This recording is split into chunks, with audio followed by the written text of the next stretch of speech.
très bien défendu la Steven Woodburn avec la crosse. Patton, moment encore difficile pour les Français là. Les Canadiens qui mettent la pression, le bon contre avec la passe pour Laporte. Il y a Lemoine avec plus de contre pour les Français. Lemoine qui lance et l'arrêt de Ron Exton. C'est bien joué tout ça. Benoît Laporte, c'est pas fini. Patton appelle le palais. Et le contre avec Falloun et Smith et Axton à 3 contre 2. Attention, la danger pour l'équipe de France. Et finalement, Patton pour le contre. Bonne passe de jeu dans son dos pour Michael Babin. Babin qui va perdre le palais, le récupère bien. Au fond pour Yannick Goicoechea.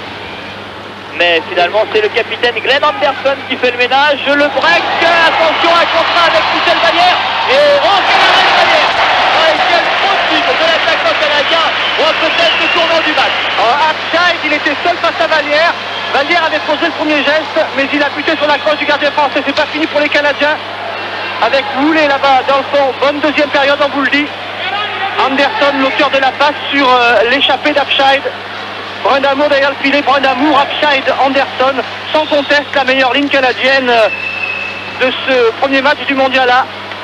Avec comment il a fait Upside pour venir buter sur la crosse de Michel Vallière, ça arrive, je vous ai dit, c'est peut-être le tournant du match et ça frictionne là. On s'explique dans le coin. Faut pas s'énerver côté français, mais on va peut-être revoir l'action d'Upside au ralenti. Et là c'est Rod Brindamour et Pierre Pousse qui se parlent du pays. Alors on a vu la passe de Anderson, Upside, voilà, il fait poser le premier geste avec sa crosse. Upside a cru que le jeu était terminé, il n'a pas marqué. Allez, c'est plus dur à la mettre sur la crosse, hein. S'il la laisse, c'est fini, mais bien joué Michel Vallière. On en reparlera peut-être de cette action, et pendant longtemps.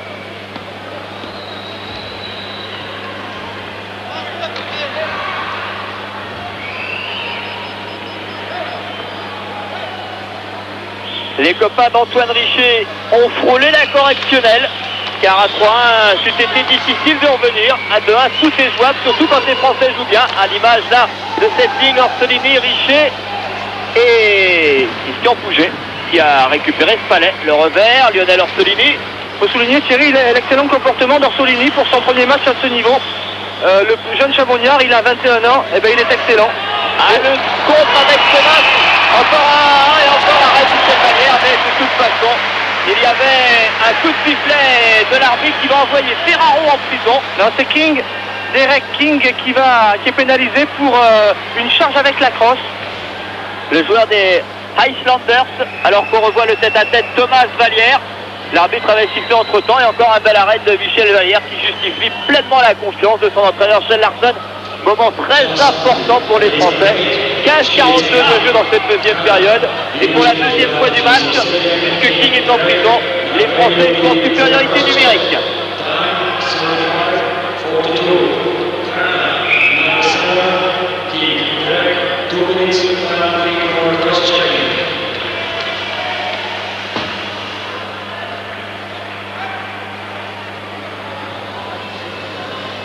Avantage numérique important sur la glace côté français. Poudrier, Pouget en défense et en attaque Ville, Almassi, Barin. Les Français qui ont proposé une chance de revenir à égalité au score grâce à cet avantage numérique. Leur deuxième du match.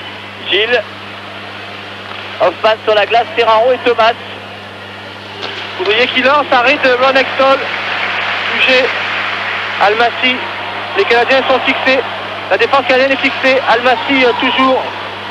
Donne derrière pour Ville. Ville, Almassi, c'est bien fait. On panique pas côté français. Fallait se mettre devant la cage peut-être là. Poudrier pour le lancer. Pouget. Ah oui, Serge Poudrier. Ville instantanément. Ah, bien joué avec Barin.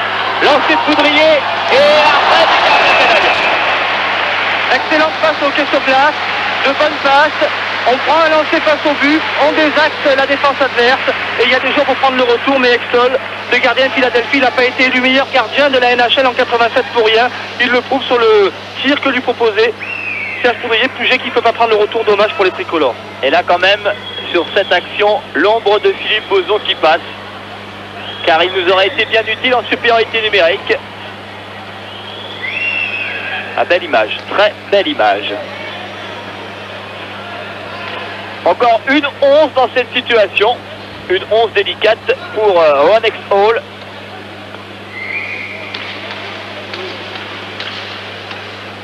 Ron Exhall, il avait la moustache, il s'est rasé la moustache, mais il n'a pas perdu ses réflexes. Woolley, il a failli perdre le palais. Pouget qui le récupère. Woolley a plus de crosse. On joue quasiment à 4 contre 3,5. Poudrier. C'est Axon qui a passé sa crosse à Woolley. Un attaquant pour un défenseur. Almassi dans ce qu'il préfère derrière la cage. Pouget. Poudrier en retrait tout de suite. Maintenant le lancer de Serge Poudrier, la passe. Et l'arrêt en deux temps. Ah non. Ah, le public derrière. Barin. Il lancé.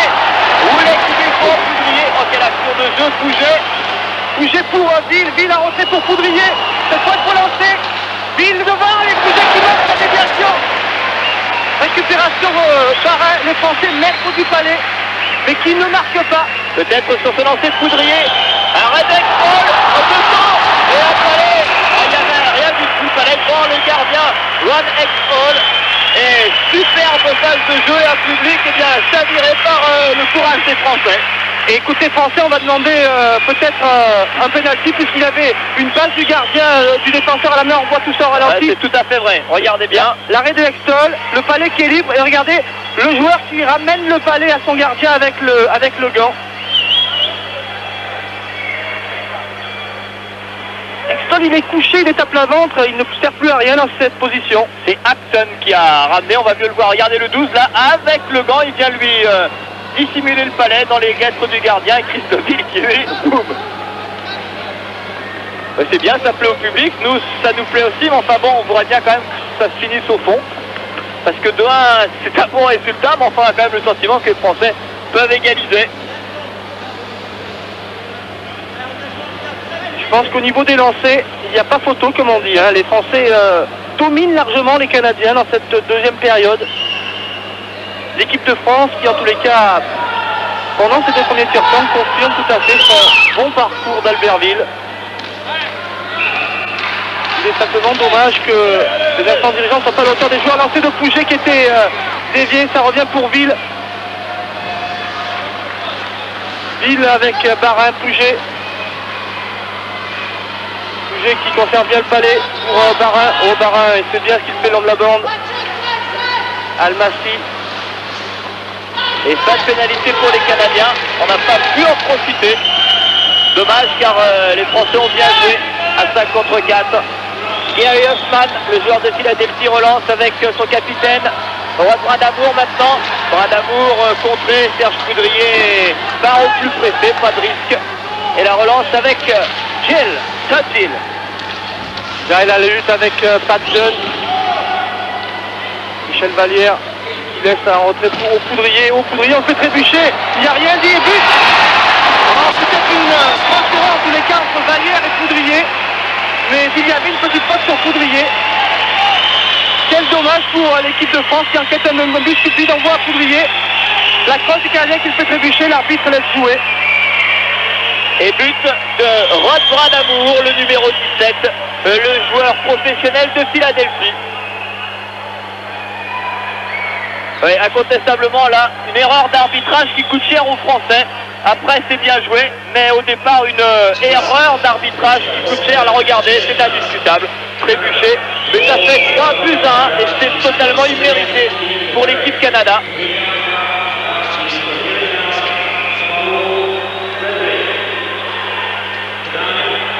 La porte dans le fond pour Jean-Philippe Lemoine.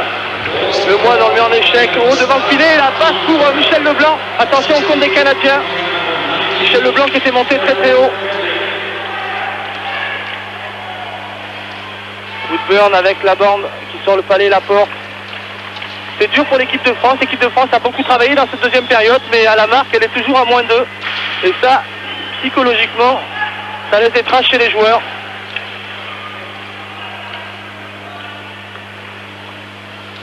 Thomas tire, arrêt de Michel Vallière.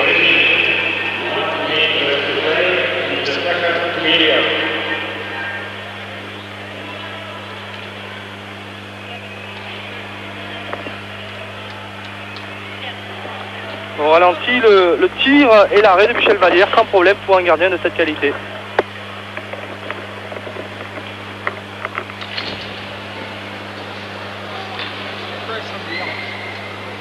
Et au ravitaillement, Jason Woolley, le rescapé de Meribel. Et les Canadiens fidèles à eux-mêmes, c'est-à-dire que des fois ils ne contrôlent pas le match, mais ce qui les intéresse, ce n'est pas forcément de contrôler le jeu, mais c'est de gagner.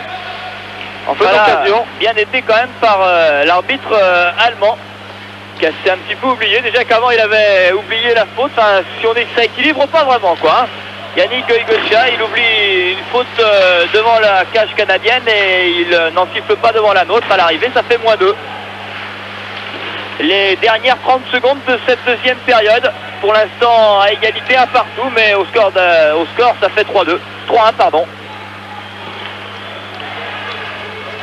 Smith, attention de ne pas prendre un but stupide là dans les dernières secondes. Tous les buts sont stupides, mais encore plus quand c'est dans les dernières secondes de jeu. Pierre Pousse, 13 secondes au tableau d'affichage. Ah, physiquement, ils sont costauds. Hein. Canadien Acton, on va se quitter dans cette deuxième période avec ce score de 3-1 en faveur d'équipe Canada. Score sévère pour les Français qui ont fait l'essentiel du jeu, mais qui n'arrivent pas à revenir au score. Ils ont toujours 2 buts de retard face à l'équipe Canada. Un but de Stéphane Barra pour les Français et de Rod Bradamour pour les Canadiens qui rentrent au vestiaire sur cet avantage de 3-1.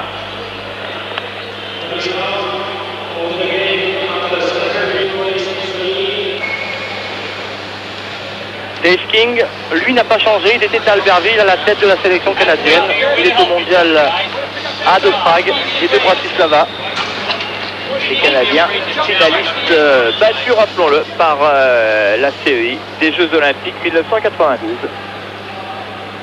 En extendant, on lui amène une petite gourde. Les gardiens qui se désaltèrent souvent pendant les arrêts de jeu. Le gardien en question de glace étant le seul joueur qui reste 60 minutes sur la glace. Fallait gagner à l'engagement, c'est un signe. Smith lancé, appelle le palais, ne le reçoit pas. Woolley, Smith justement. Et Benoît Laporte avec Patton. Benoît Laporte, lancé de la porte à droite des buts du Canada. Laporte qui vient gagner ce palais, mais finalement contré. Et récupération immédiate de Smith sur cette mauvaise relance de Woodburn. Et but inscrit sur le contre par le numéro 19. Falloun, 4e but, lourd de conséquences pour l'équipe française, menée 4-1 après 2 minutes de jeu dans la 3e période. Voilà, Smith qui lance du revers, premier arrêt de Vallière et on ne garde pas le joueur qui prend le retour. Woodburn, fautif au départ de l'action et qui ensuite ne prend pas le joueur libre. Et le joueur libre il vient prendre le retour face à Falloun qui a fait son premier but du tournoi. 4-1 pour l'équipe canadienne face aux Français. C'est mal parti pour ce premier match du mondial. Et le but qu'on revoit du joueur des Sharks de San José. On se dépêche, indique l'arbitre, le juge de ligne, Mr. Dahl. Oui. Alors que Michel Vallière est revenu. Oui, tout simplement parce que la mise au jeu n'est plus... elle est encore en zone offensive pour les Français, mais tout près de la ligne bleue, donc beaucoup plus difficile pour les Français de garder la zone offensive, même s'ils semblent y parvenir. Bouger. Peter Almassi fait l'effort. Serge Coudrier ne récupère pas le palais et action dangereuse avec ce diable de Highside. Bien contré là par Stéphane Barra. Le joueur de Calgary, il n'est pas très heureux dans ce match-là, ça nous arrange un peu. Lille en retrait, on bien joué, lancé de pouce et but. Oh, belle action française et superbe but du brillant Sonnais, Pierre Pousse. Il avait été excellent à Meribel, il le confirme, et la super passe de Ville. Oui, Ville, il croise avec Pierre Pousse face au but, une lucarne, bonne action des Français qui ont pris de la glace, le jeu intelligent de Christophe Ville qui embarque 2 joueurs, et Pierre Pousse qui réduit l'écart, 4-2. Dommage qu'il ne reste que 2 minutes 57 à jouer. Et le bon lancer là pour un but qui va faire plaisir à l'excellent Pierre Pousse. Dans une phase ascendante, on voit ce lancer superbe. Sous la transversale, parfait. Michel Leblanc, Steven Woodburn. Ah, les Français peuvent se dire que les bêtises en défense, ça leur coûte quand même très cher.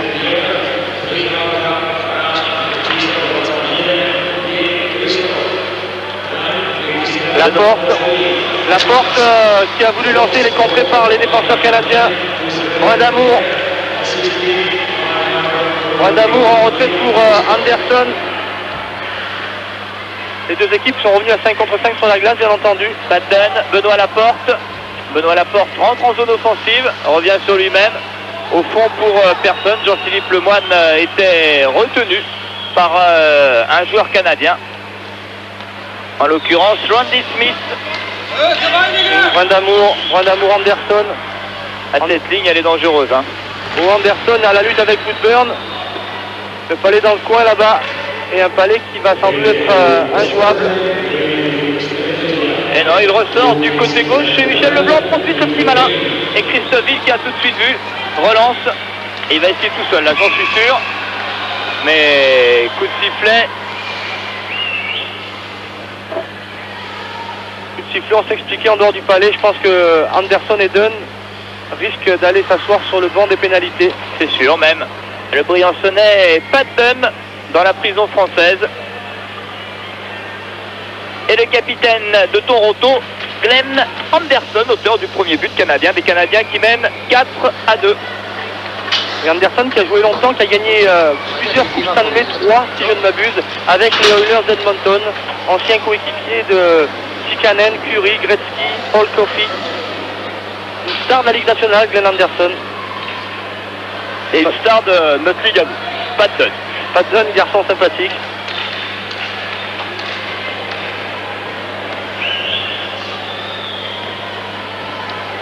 « 4 contre 4 sur la glace, plus que 1 minute 47 à jouer dans cette partie. Les Français qui vont sans doute débuter leur mondial par une défaite, mais les Français qui n'auront pas été ridicules, loin de là. Les Français qui confirment, ah, peut-être la Christophe Ville intéressant à 3 contre 2. Troisième bonne passe, super. Oh, quel arrêt! Quelle passe et quel arrêt de Ron Exhall, mais quelle superbe passe de Christophe Ville. Le shoot était de Peter Almassi. Belle action. Oui, on va voir ralenti, Ville. Il temporise, il fixe ses défenseurs, Almassi s'échappe. Et là, il choisit en bas et c'est bien joué parce que Exhall est grand et il a voulu la jouer fine, mais Exhall, il a bien veillé avec Samiten, son gant droit, au ras de la glace. Pas facile à prendre ce palais. Les Français qui font une bonne fin de match. Les Français qui auront fait un très bon deuxième tiers-temps. Michel Vallière est revenu sur le banc de touche, car on va de nouveau prendre des risques côté de Shell Larson. Et on joue donc à 5 contre 4 sur la glace, sans gardien de but, on vous l'a dit.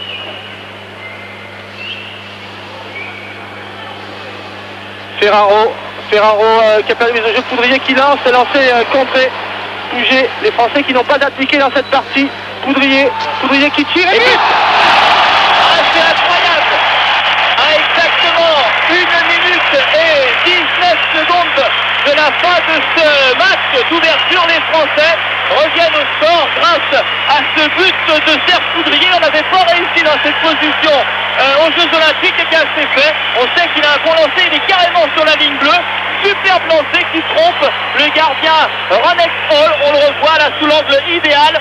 Le lancer qui surprend le gardien canadien. Et les Français, grâce au risque de risque de Shell Larson, reviennent à 4-3. Ça va laisser, à mon avis, beaucoup de regrets aux tricolores.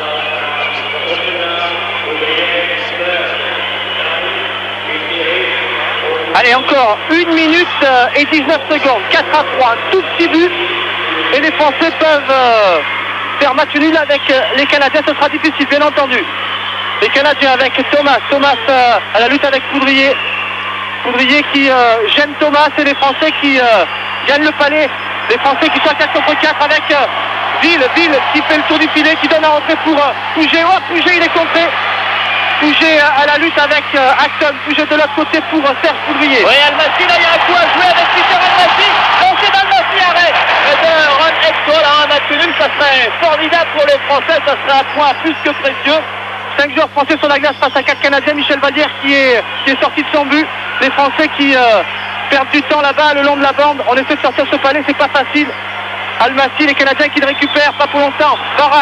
Barin, les Français avec un joueur supplémentaire. Et le public derrière l'équipe de France. Barin, Poudrier, lancé, fin de lancer. Ville, arrêt d'Exhall. Et les Français, le poteau. Incroyable. Le poteau qui est venu enlever ce palais d'égalisation des Français. de France là a touché le poteau à 10 secondes de la fin. Le but égalisateur que l'on croyait impossible, eh bien, était au bout de la crosse de Christophe Ville. Ah, que de regrets pour cette équipe de France qui là malheureusement est battue 4-3 par le Canada, et les Français peuvent se mordre les doigts d'avoir fait autant de petites bêtises derrière. Battu 3-2 en ouverture aux Jeux Olympiques, et bien face au Canada, il confirme et s'incline une nouvelle fois par un tout petit but d'écart, 4-3.